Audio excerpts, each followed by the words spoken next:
Merhaba arkadaşlar, örgü kanalıma hoş geldiniz. Kız çocuklarımız için örgüsü çok kolay, güzel modelli bir askılı elbise yaptım.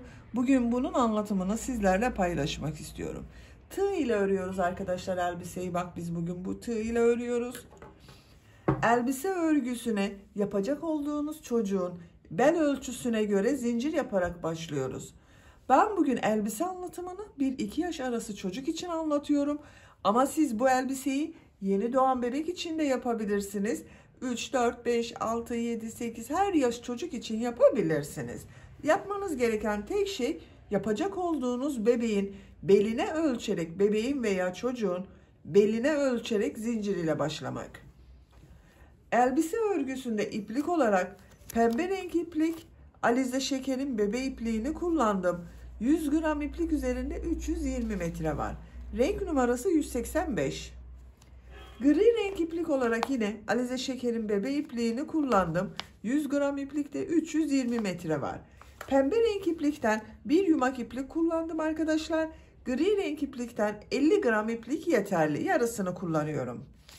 Beyaz renk olarak da çok az miktarda beyaz renk iplik ihtiyacımız var. Yakasını düğmeli yaptım bak bu şekilde. Askıları yaptım. Askıların buraya düğme diktim. Bunu da burasıyla birleştiriyorum. Ben bugün bu renk iplikleri ve bu marka ipliği kullandım. Ama siz istediğiniz marka iplik ve renkleri kullanarak bu elbisenin örgüsünü yapabilirsiniz. Tığ olarak da 5 numara 3 milimetre tığ kullandım. Siz daha küçük numara veya daha büyük numaralı tığları tercih edebilirsiniz.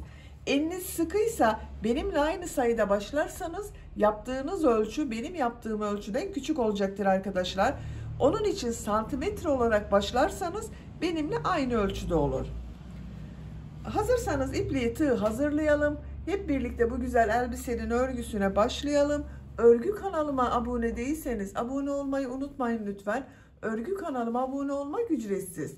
Örgü kanalıma ücretsiz abone olup orada bulunan zil şeklinde dokunarak açık yaparsanız kanalıma video yüklediğim zaman ilk önce size bildirim gelir. Örgülerimden herkesten önce sizin haberiniz olur. İzlediğiniz videolarıma beğeni ve yorumlarınızı da yaparsanız çok sevinirim arkadaşlar. Örgü kanalıma ücretsiz abone olup beğeni ve yorumlarıyla destek olan bütün arkadaşlara ayrıca teşekkür ederim. Hepinize kolay gelsin, iyi çalışmalar.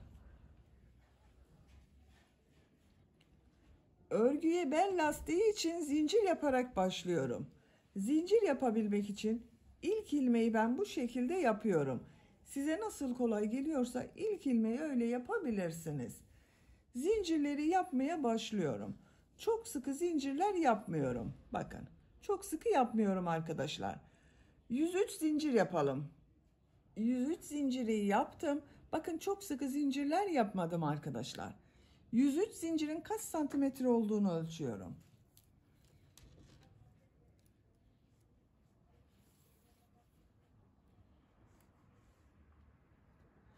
...42 santimetre zincir uzunluğu var.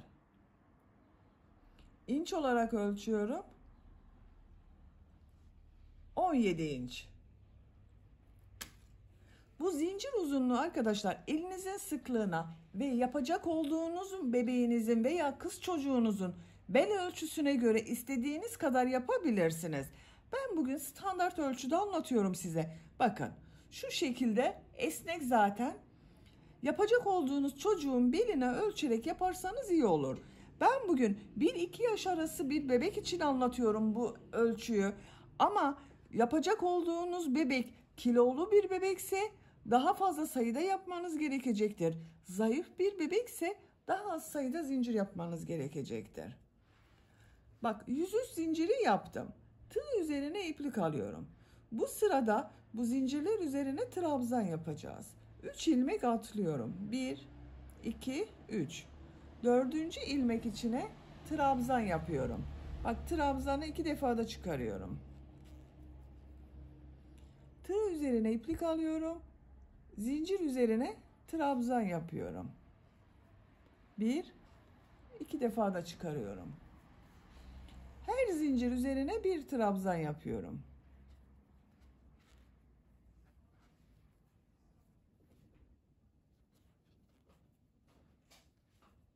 Bakın. Sıra sonuna kadar devam edelim. Zincirler üzerine trabzan yaparak sıra sonuna kadar tamamladım. Bak, sıra başında 3 ilmek atladığımda bir trabzan oldu arkadaşlar. Bununla birlikte 100 trabzan var. Bir sıra üzerinde 100 trabzan var. Bu iki ucu birleştiriyoruz. Bakın şu şekilde düzgün yapıyorum. Elimle düzeltiyorum.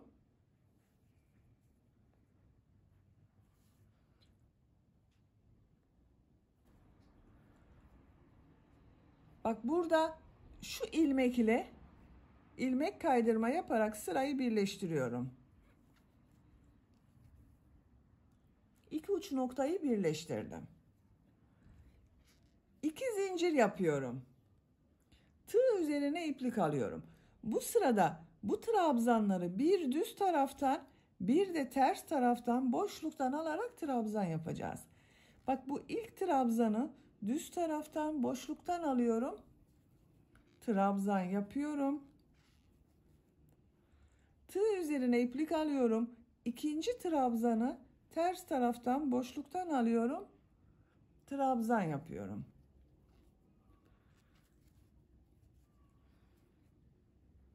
Düz taraftan boşluktan alıyorum, trabzan yapıyorum. Ters taraftan boşluktan alıyorum, trabzan yapıyorum.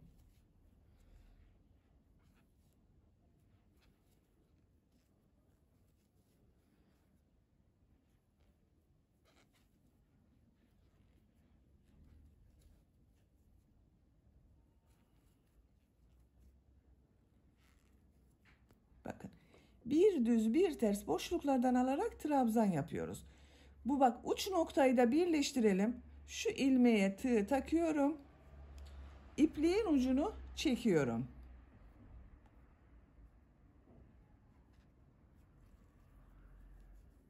Bak, burayı birleştiriyorum arkadaşlar.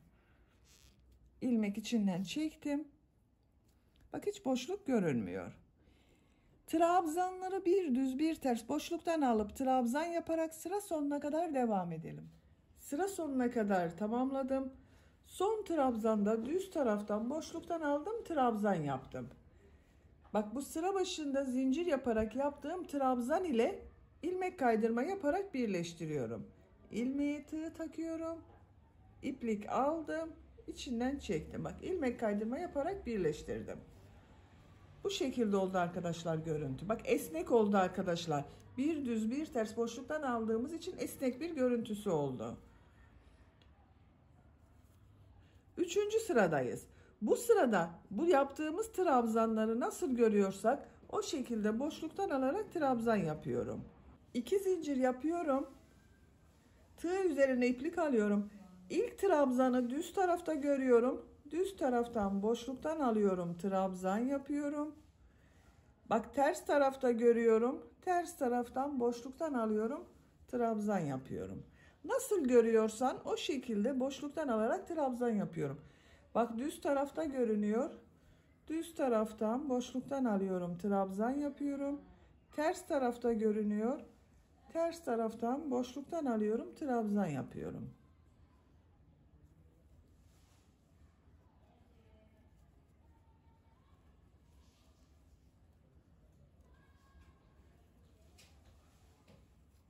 Bakın, bu şekilde oluyor. Sıra sonuna kadar devam edelim. İlmek kaydırma yaparak birleştirelim. Yine nasıl görüyorsan o şekilde boşluktan alıp trabzan yapalım. Bu sıra sayısı arkadaşlar tercihinize göre 4 sıra yapabilirsiniz, 5 sıra yapabilirsiniz, 6 sıra yapabilirsiniz. İstediğiniz kadar sıra sayısını tamamlayalım, gelelim. 5 sıra örgü olarak tamamladım arkadaşlar. Bak, sayıyorum. 1, 2, 3, 4, 5. Bir düz bir ters boşluklardan aldık, trabzan yaptık. Bakın, görüntü olarak böyle oldu. 5 sıranın kaç santimetre olduğunu ölçüyorum. 3,5 santimetre genişlik var. Siz isterseniz bir sıra daha devam edebilirsiniz. Ben burada bitiriyorum. Bak, son ilmek ile bu ilk ilmeği ilmek kaydırma yaparak sırayı birleştiriyorum. Gri renk ipliği kesiyorum.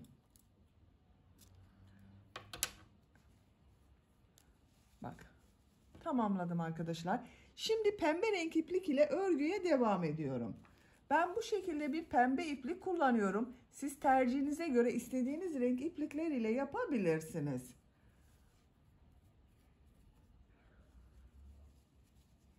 Bu başladığım ilmekten bir ilmek yapıyorum. Bir zincir yaptım, sağlamlaştırdım.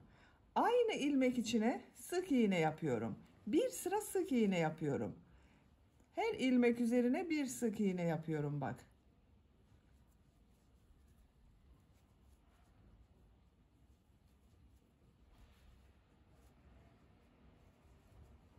Bağladığım bu ipliği de bak içeride tutuyorum. Sıra sonuna kadar devam edelim. Bir sıra sık iğne yaparak sıra sonuna kadar tamamladım. Son ilmek ile ilk yaptığım bu ilmeği ilmek kaydırma yaparak birleştiriyorum. Bakın sırayı birleştirdim.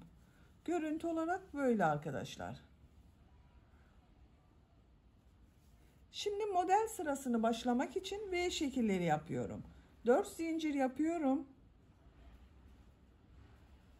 Tığ üzerine iplik alıyorum. Aynı ilmeğe bir trabzan yapıyorum. Bak, bir V şekli oldu bu. Tığ üzerine iplik alıyorum. 3 ilmek atlıyorum. 1 2 3 4. ilmeğe bir trabzan, 2 zincir, bir trabzan yapıyorum.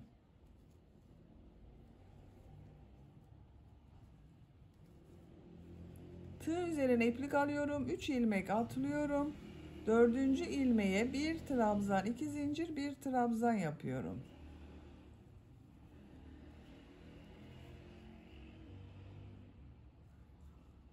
Üç ilmek atlıyorum. 4. ilmeğe bir trabzan, 2 zincir, bir trabzan yapıyorum. V şekilleri yapıyoruz bak. Sıra sonuna kadar devam edelim. V şekilleri yaparak sıra sonuna kadar tamamladım. Son V şeklini yaptım. 3 ilmek atlıyorum. Bak, burada yaptığım V şekliyle ilmek kaydırma yaparak birleştiriyorum. 1 2 zincir sayıyorum. 3. zincire ilmek kaydırma yapıyorum. Bak, sırayı birleştirdim. Bu sırada V şekilleri yaptık arkadaşlar. Şimdiki sırada modelleri yapacağız. Bu sıradan itibaren örgüye üçlü trabzan yaparak devam ediyorum. 3 zincir yapıyorum. Tığ üzerine iplik alıyorum.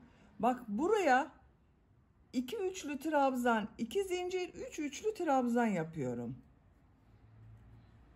1 Bak, 3 defa da çıkarıyorum. 1 2 3 Bu 3 zincir yaptığımda bir üçlü trabzan, 1 2 3 üçlü trabzan oldu. 2 zincir yapıyorum. Tığ üzerine iplik doluyorum. Buraya 3 üçlü trabzan yapıyorum. 1 2 3 Bak, 3 defa da çıkarıyorum. Elimi takip ederseniz daha iyi anlaşılır.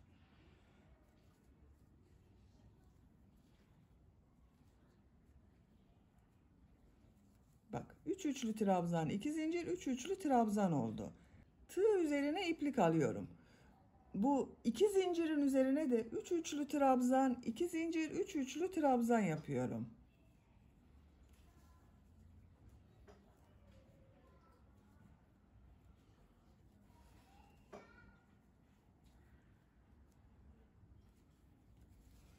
Üç üçlü trabzanı yaptım.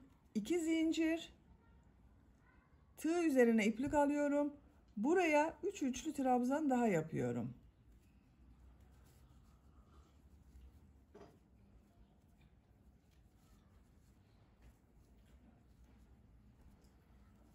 Bak, buraya da 3 üçlü trabzan, 2 zincir, 3 üçlü trabzan yaptım.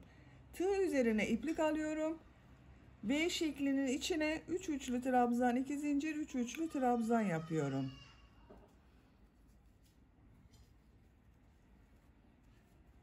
Bak, modelimiz bu arkadaşlar.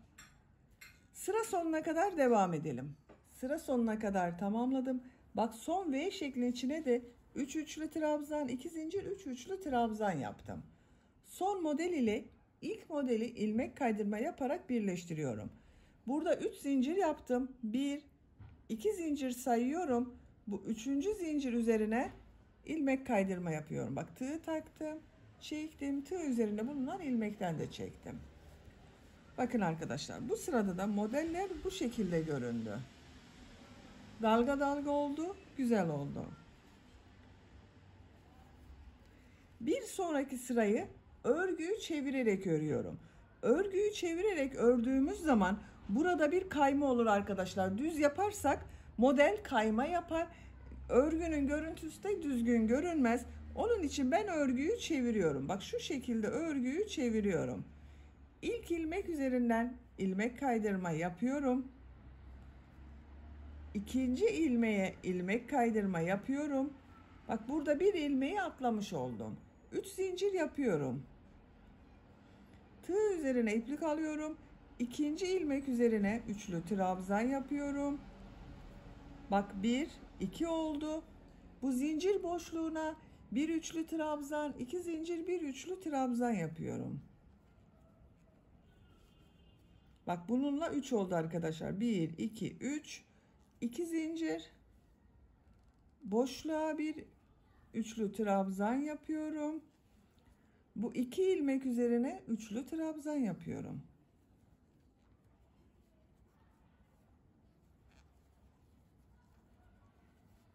Bakın yine 3 üçlü trabzan, 2 zincir, 3 üçlü trabzan oldu model. Tığ üzerine iplik alıyorum. Bak bu model üzerinde bulunan ilmeği atlıyorum. Diğer modelde ilk ilmeği atlıyorum. 2 ilmek atlıyorum. 2 ilmek üzerine üçlü trabzan yapıyorum.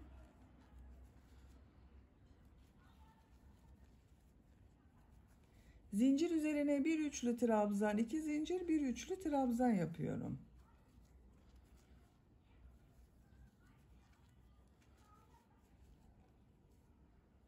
Bak 2 ilmek üzerine de üçlü trabzan yapıyorum.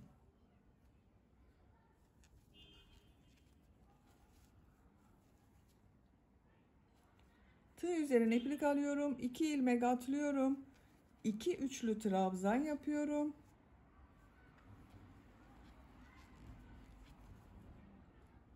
Zincir üzerine bir üçlü trabzan, 2 zincir, bir üçlü trabzan yapıyorum.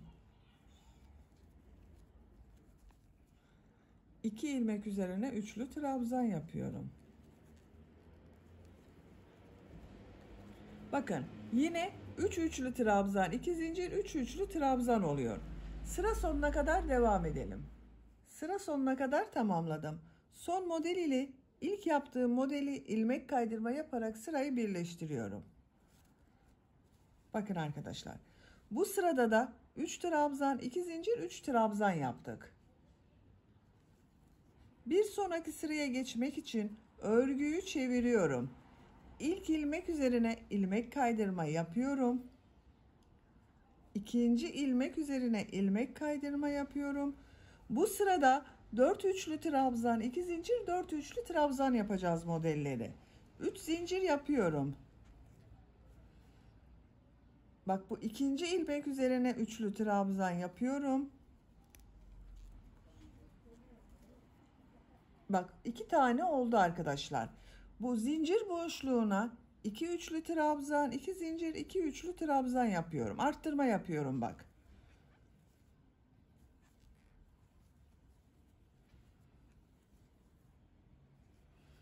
İki zincir yapıyorum. 2 üçlü trabzan yapıyorum.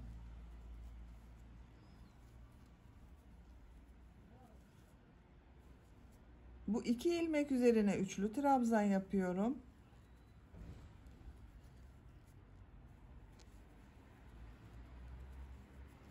Bak ilk model 1, 2, 3, 4 üçlü trabzan, 2 zincir, 4 üçlü trabzan oldu. Tığ üzerine iplik alıyorum. Bak modelde bulunan bu ilmeği atlıyorum. İkinci modelde bulunan bu ilmeği atlıyorum. 2 ilmek atlıyorum. 2 ilmek üzerine üçlü trabzan yapıyorum bak.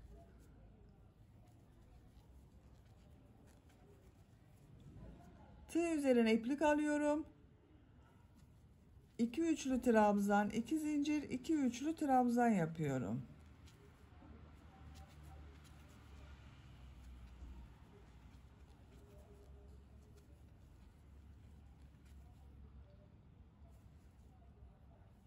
2 ilmeğe üçlü trabzan yapıyorum.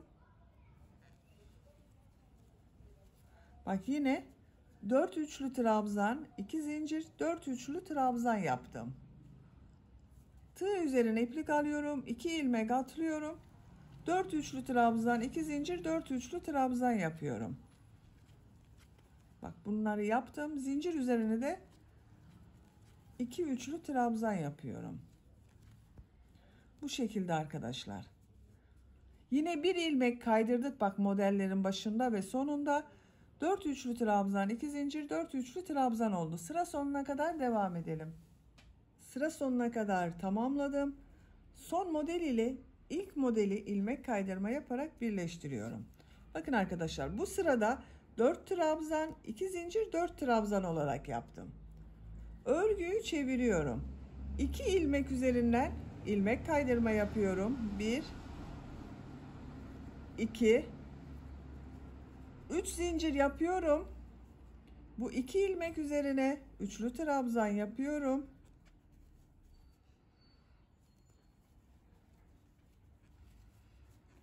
Bu 2 zincirin üzerine bir üçlü trabzan, 2 zincir, bir üçlü trabzan yapıyorum.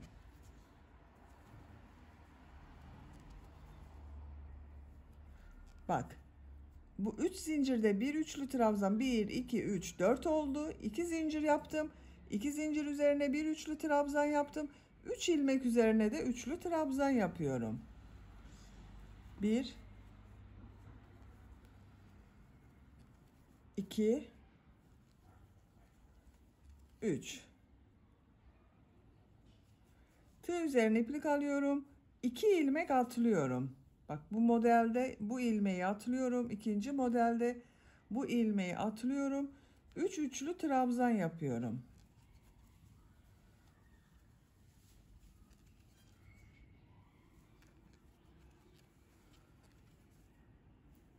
İki zincir üzerine bir üçlü trabzan, 2 zincir, bir üçlü trabzan yapıyorum. 3 üçlü trabzan yapıyorum.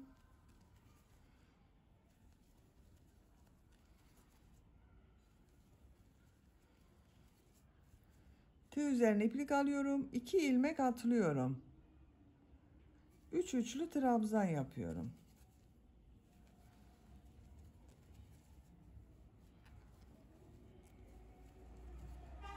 Bakın arkadaşlar yine 4 üçlü trabzan, 2 zincir, 4 üçlü trabzan oldu. Etek örgüsü bu şekilde devam edecek. Bak. Sıra sonuna kadar devam edelim. Sıra sonunda ilmek kaydırma yapalım, birleştirelim. İlmek kaydırması yapalım. 4 üçlü trabzan, 2 zincir, 4 üçlü trabzan yaparak eteğin örgüsünü devam edelim. Eteğin rengini bu şekilde devam edelim dedim.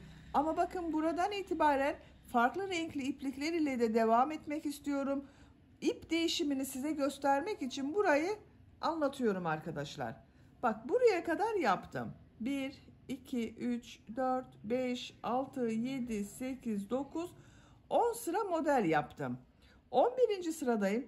11. sıradan itibaren gri renkli iplik ile devam ediyorum. Pembe renk iplik ile de yapacağız. Bak en son ilmek kaydırma yaparak sırayı birleştirdim. Örgüyü çeviriyorum. İlmek kaydırma yaparak ikinci trabzanın üzerine geçiyorum. Bak 1 2. Burada ipliğin rengini gri renkli yapıyorum. Şu şekilde bak gri renkli yaptım. Zincir yapıyorum. Trabzan yapıyorum. Pembe renk ipliği bekletiyorum. Bir sonraki sırada pembe renk iplik kullanacağız. Yine 4 üçlü trabzan, 2 zincir, 4 üçlü trabzan yapıyorum.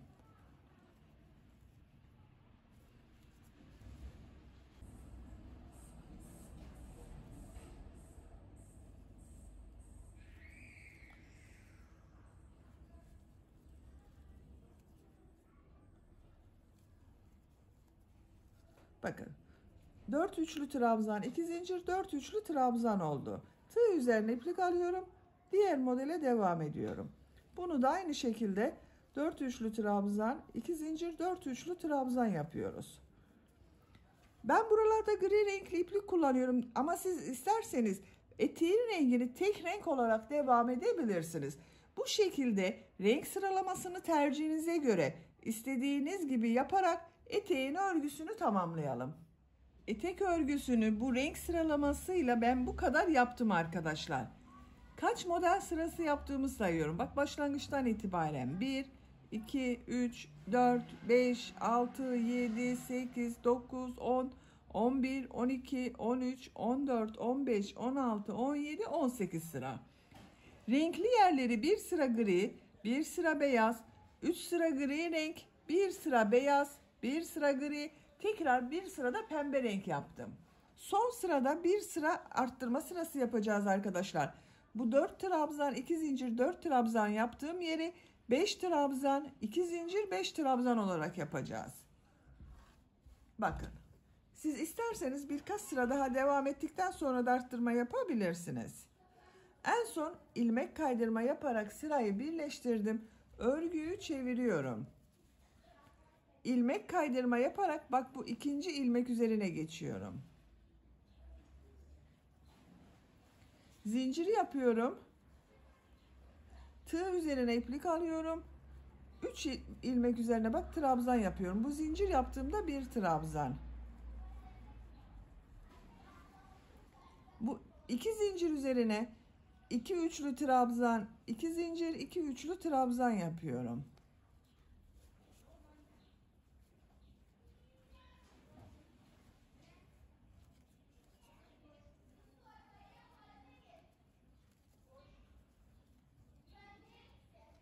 Bak, arttırma yapmak için burada 2 üçlü trabzan, 2 zincir, 2 üçlü trabzan yaptım.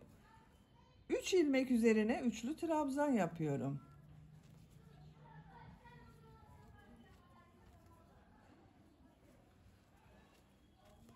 Bak, 5 üçlü trabzan oldu arkadaşlar. 2 zincirden önce ve sonra. Tığ üzerine iplik alıyorum. Bak 1 2 ilmek atlıyorum. 3 üçlü trabzan yapıyorum.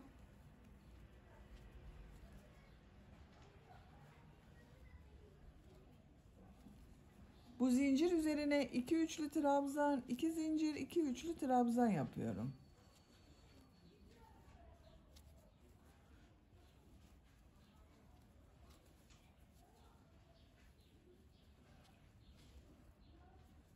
Üç ilmek üzerine üçlü trabzan yapıyorum.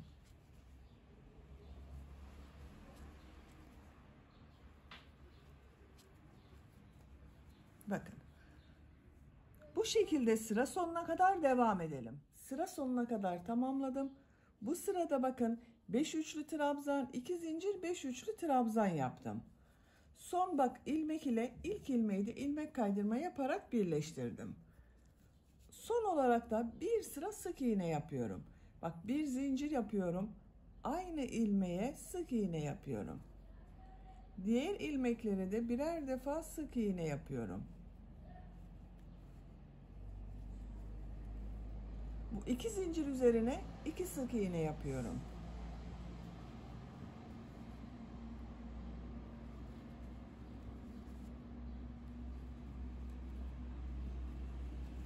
Bak bu şekilde. İlmekler üzerine birer defa sık iğne yapalım. 2 zincirlerin üzerine de ikişer defa sık iğne yaparak sıra sonuna kadar devam edelim. Sıra sonuna kadar tamamladım. Son ilmek ile ilk ilmeği ilmek kaydırma yaparak sırayı birleştiriyorum. İpliği kesiyorum.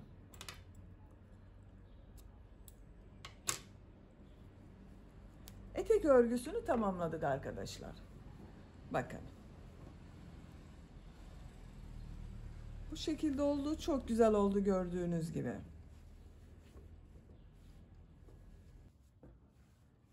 Etek bölümünün örgüsünü tamamladık. Şimdi yakasında yapalım. Bak buraya ön bölüme bir yaka çalışması yaparak elbise yapmak istiyorum arkadaşlar.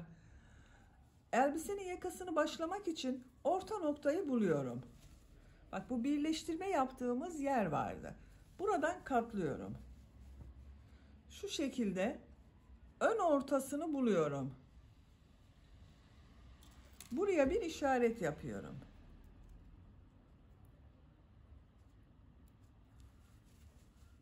Yatay için ben bugün 41 trabzan kullanıyorum.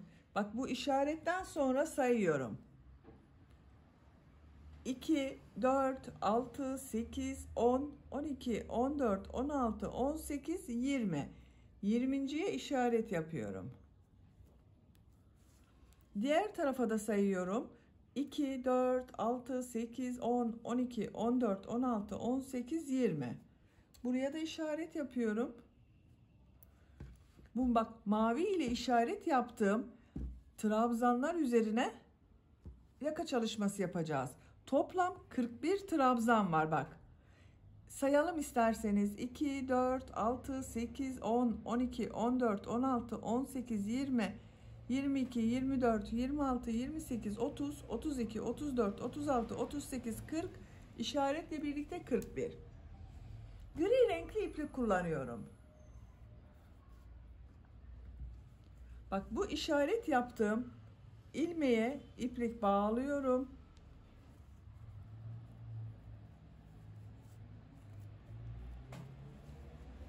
İşaret yaptığım trabzandan bak, tığ boşluğa takarak ilmek yapıyorum. 3 zincir yapıyorum.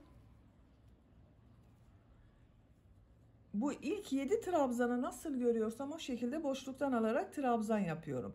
Bu 3 zincirde bir trabzan. Bak, bu bir.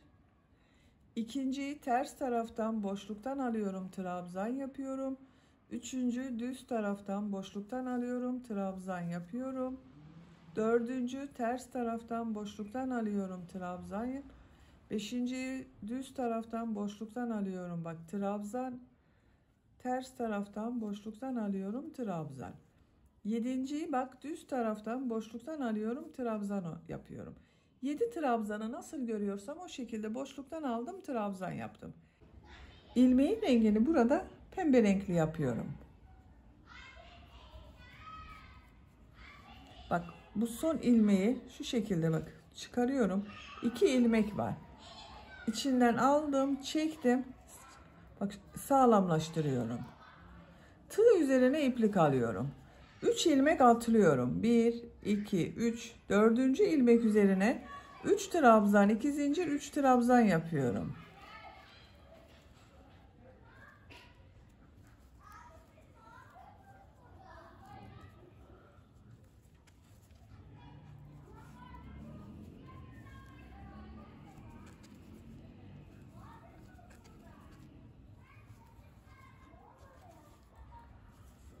Üç trabzan, 2 zincir, 3 trabzan yaptım. Tığ üzerine iplik alıyorum. 4 ilmek atlıyorum. 1, 2, 3, 4, 5. ilmek üzerine 3 trabzan, 2 zincir, 3 trabzan yapıyorum.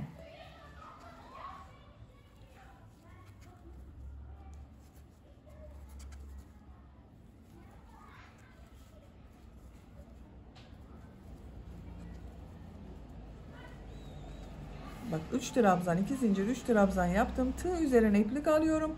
4 ilmek atlıyorum.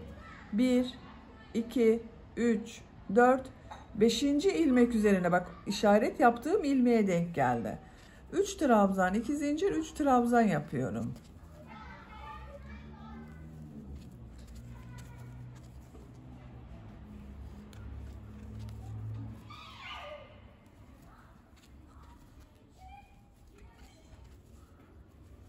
Tığ üzerine iplik alıyorum. 4 ilmek atlıyorum. 5. ilmeğe 3 trabzan, 2 zincir, 3 trabzan model yapıyorum.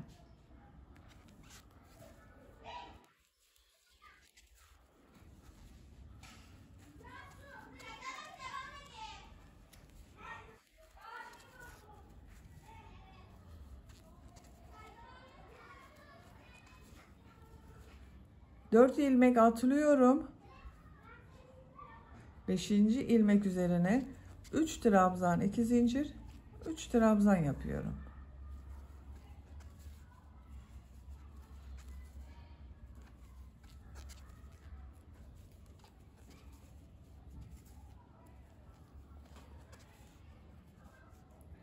Bak arkadaşlar, 1, 2, 3, 4, 5 model yaptım pembe renk iplik ile. Sıra sonunda 2, 4, 6, 8, 10 ilmek var. Buradan itibaren gri renkli ipliğe geçiş yapıyorum. İpliğin diğer ucunu aldım. Bak, bu gri ipliği burada bekletiyorum arkadaşlar. Bunu kesmedim. İlmeğin rengini, 2 ilmeği çıkarıyorum yine. Gri renkli yapıyorum burada.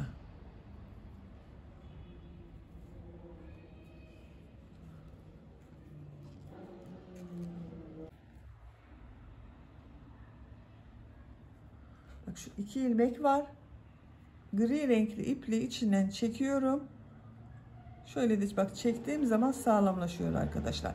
İsterseniz burada bir zincir yaparak ilk başta sağlamlık yapabilirsiniz. Tığ üzerine iplik alıyorum. 3 ilmek atlıyorum. 1, 2, 3, 4. ilmeği boşluktan alarak trabzan yapıyorum. Bak, sıra sonunda 7 trabzanı nasıl görüyorsam o şekilde boşluktan alarak trabzan yapıyorum.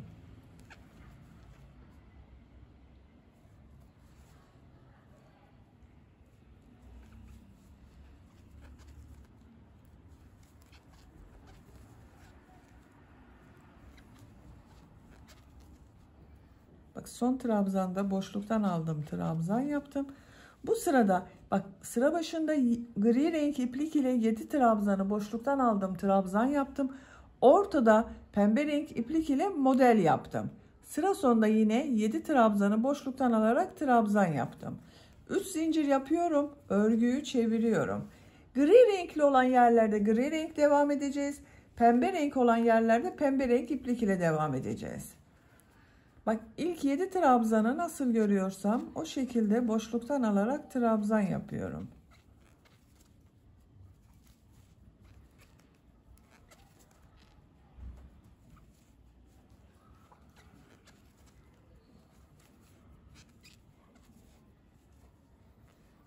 Bak, 7 trabzanı yaptım boşluktan alarak. İpliğin rengini burada pembe yapıyorum bak. Pembe renkli ipliği parmağıma doladım. İlmeğin içinden çekiyorum. Bunu da şu şekilde çektiğim zaman burası sağlam oluyor arkadaşlar. Tığ üzerine iplik alıyorum. Bu 2 zincirin üzerine 3 trabzan, 2 zincir, 3 trabzan yapıyorum.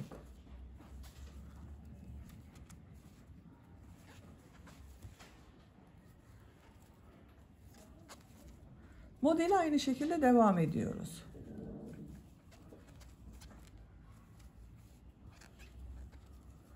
Diğer modele geçiyorum. Bak, tığın üzerine iplik alıyorum. 3 trabzan, 2 zincir, 3 trabzan yapıyorum.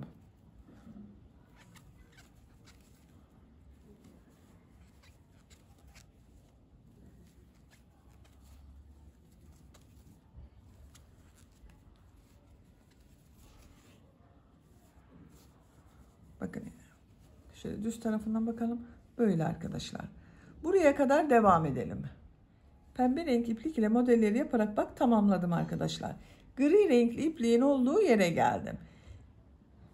Gri renkli ipliğe geçiyorum. Bak, ilmek içinden çekiyorum, sağlamlaştırdım. Tığ üzerine iplik alıyorum. Bak, 7 trabzanı nasıl görüyorsak öyle yapıyoruz. Burada bak, ters taraftan görünüyor. Ters taraftan boşluktan alıyorum, trabzan yapıyorum. Düz tarafta görünüyor. Düz taraftan boşluktan alıyorum, trabzan yapıyorum.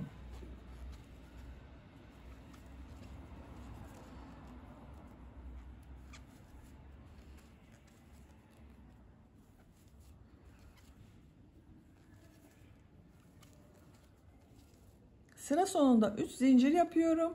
Örgüyü çeviriyorum. Bu ilk 7 trabzanı nasıl görüyorsam o şekilde boşluktan alarak trabzan yapıyorum.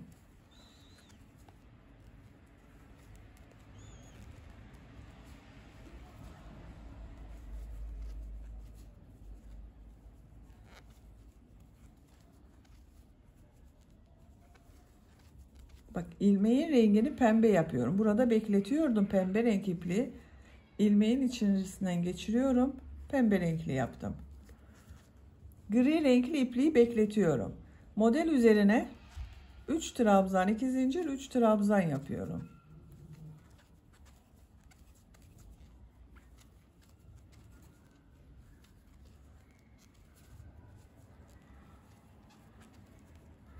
Diğer modele 3 trabzan, 2 zincir, 3 trabzan olarak devam ediyorum.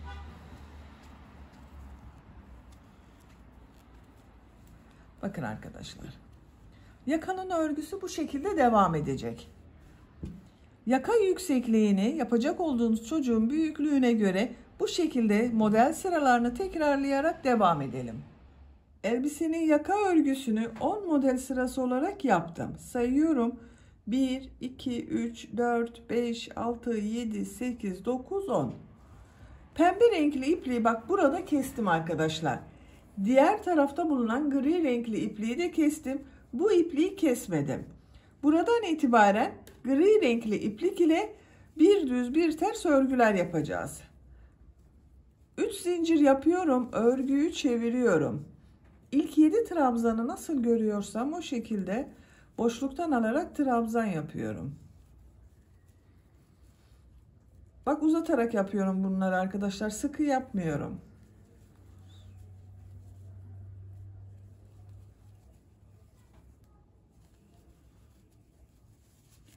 İlk 7 trabzanı bak boşluktan aldım, trabzan yaptım. Burada bak trabzanlar var. Bu trabzanların üzerine de gri renkli iplik ile trabzan yapıyorum. Bu bir ilmeği atlıyorum. İkinci ilmek üzerine trabzan yapıyorum. Diğer ilmekler üzerine bak trabzan yapıyorum. 2 zinciri atlıyorum. Burada 3 ilmek var. 3 ilmek üzerine trabzan yapıyorum. Bak burada da trabzan yapıyorum. Bütün ilmekler üzerine trabzan yapıyorum. Bu 2 zincirleri atlıyorum.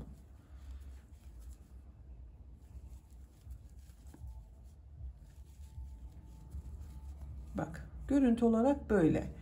Bu sıra başında bak bir ilmek atladım arkadaşlar. Burasıyla eşit olsun diye ilmek sayısı bir ilmek atladım. Sıra sonuna kadar devam edelim. İlmekler üzerine trabzan yaparak buraya kadar tamamladım bak arkadaşlar. Burada bir ilmeği atlıyorum. Sıra başında da bak burada da atladım. Burada da bir ilmek atlıyorum. Bu trabzanı bak düz tarafta görüyorum. Düz taraftan boşluktan alıyorum. Trabzan yapıyorum. Ters taraftan görüyorum. Ters taraftan boşluktan alıyorum. Trabzan yapıyorum. Nasıl görüyorsam o şekilde boşluktan alarak trabzan yapıyorum.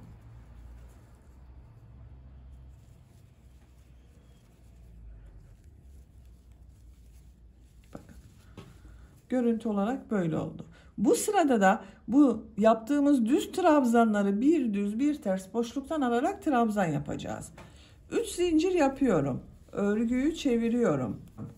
Bu sırada bu trabzanları bir düz bir ters boşluktan alarak trabzan yapıyorum. İlk 7 trabzanı nasıl görüyorsam o şekilde boşluktan alıyorum, trabzan yapıyorum.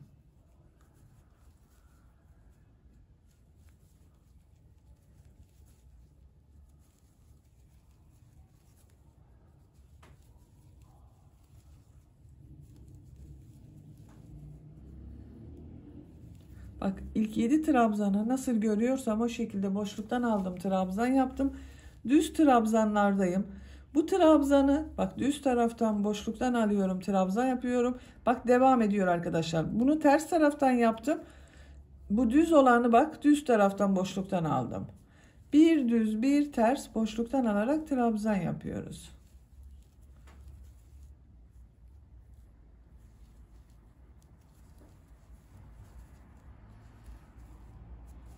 Buraya kadar devam edelim. Buraya kadar bir düz bir ters boşluktan aldım, trabzan yaptım. Bak görüntüsü böyle arkadaşlar. Burada 2 trabzan var. Bak şimdi bunu ters taraftan boşluktan aldım, trabzan yaptım. Düz yaparsam, ters yaparsam bak bu da ters, düzgün denk gelmeyecek. Onun için bu ikisini düz taraftan boşluktan alıyorum, trabzan yapıyorum. Sonda bulunan 7 trabzanı nasıl görüyorsam o şekilde boşluktan alıyorum, trabzan yapıyorum.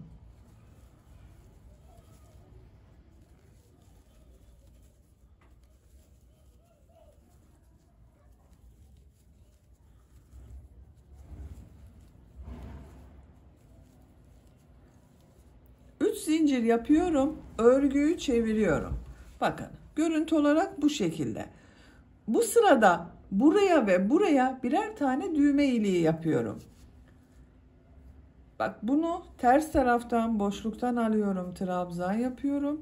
Düz taraftan boşluktan alıyorum, trabzan yapıyorum. Düğme iliği yapmak için bir zincir yapıyorum, bir ilmek atlıyorum. Bak, bunu yine düz taraftan boşluktan alıyorum, trabzan yapıyorum. İki düz oldu, bak, bir ilmek atladık. Diğerlerini nasıl görüyorsam o şekilde boşluktan alarak trabzan yapıyorum.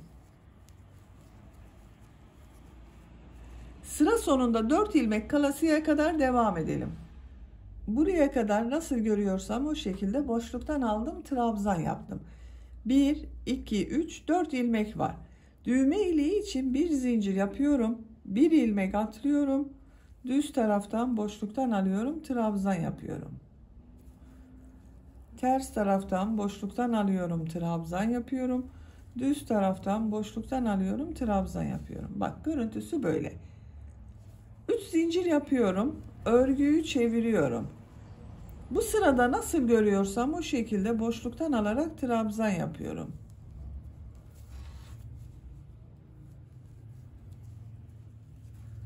Bak, bu bir zincirin üzerine bir trabzan yapıyorum. Diğerlerini nasıl görüyorsam o şekilde boşluktan alarak trabzan yapıyorum.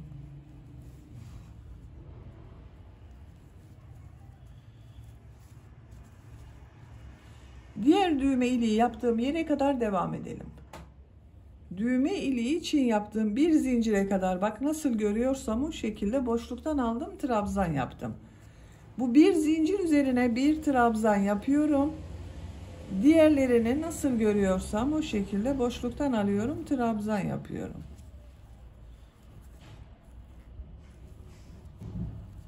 Bak, bitirdim. Burada iplik kesiyorum.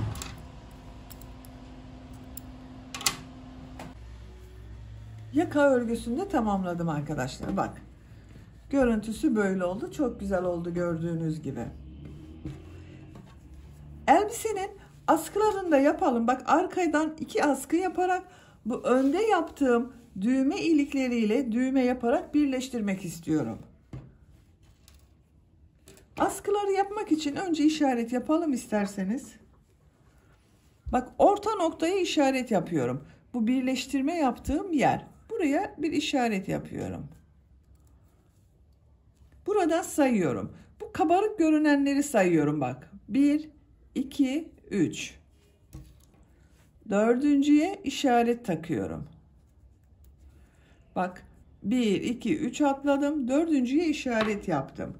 Diğer taraftan da sayıyorum. Bak, bu işaretten sonra 1, 2, 3, dördüncüye işaret yapıyorum.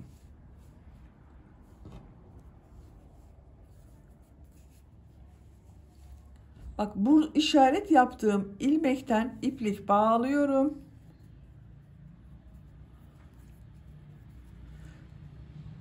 Bu trabzandan bir ilmek çıkarıyorum. Bak, şu şekilde. 3 zincir yapıyorum. Askı örgüsünü 7 trabzan ile yapacağız. Bak, 1, 2, 3, 4, 5, 6, 7. Nasıl görüyorsam o şekilde boşluktan alıyorum, trabzan yapıyorum. Bak, düz görüyorum, düz taraftan boşluktan aldım, trabzan yaptım. Ters tarafta görüyorum, ters taraftan boşluktan alıyorum, trabzan yapıyorum. Bak, bu 3 zincir yaptığımda bir trabzan. 1, 2, 3, 4, 5, 6, 7. 7 trabzan yaptım bak. 3 zincir yapıyorum, örgüyü çeviriyorum. Nasıl görüyorsam o şekilde boşluktan alıyorum, trabzan yapıyorum.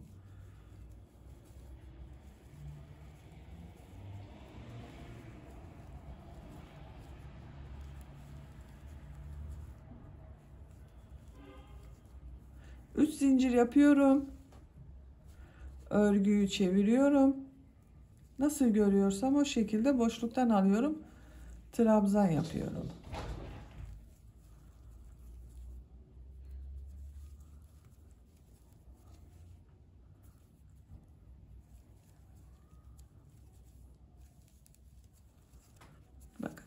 askı örgüsü bu 7 trabzan ile devam edecek.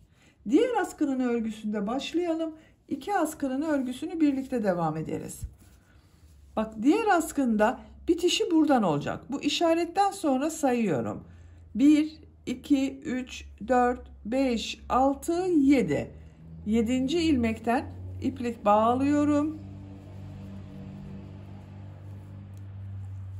Bu trabzandan bir ilmek yapıyorum. 3 zincir yapıyorum. Nasıl görüyorsam o şekilde boşluktan alıyorum, trabzan yapıyorum. Bak, 3 zincirde bir trabzan, 1, 2, 3, 4, 5, 6, bak işaret yaptım, 7. 7 trabzanı yaptım. 3 zincir yapıyorum. Örgüyü çeviriyorum. Nasıl görüyorsam o şekilde boşluktan alıyorum, trabzan yapıyorum.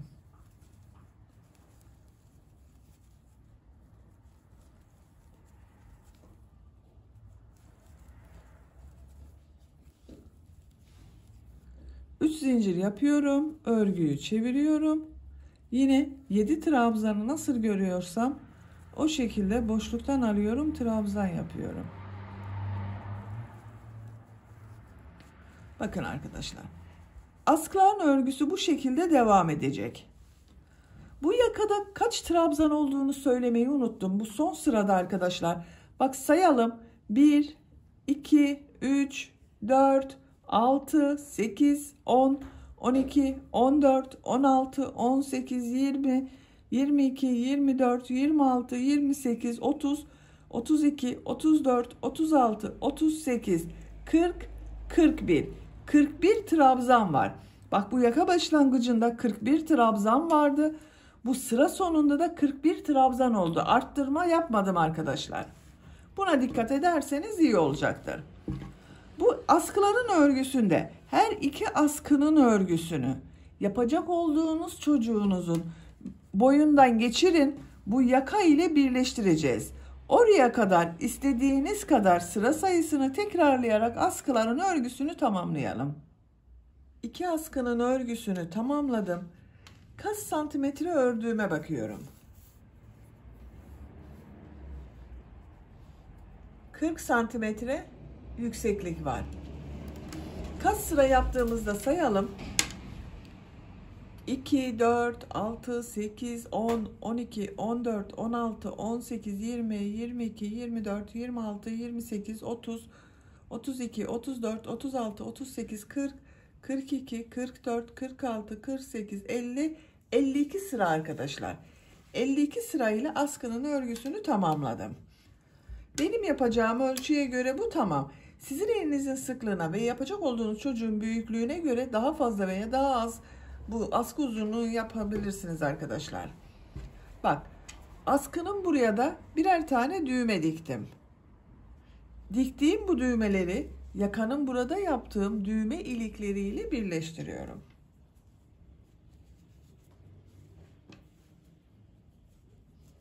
Ben beyaz renkli düğme dikmeyi tercih ettim. Bak, beyaz renkle de uyumlu olsun diye bu şekilde oldu arkadaşlar. Bak, elbise artık hazır. Ön bölümün görüntüsü böyle. Çok güzel ve çok şık oldu bak. Arka görüntüsü de böyle.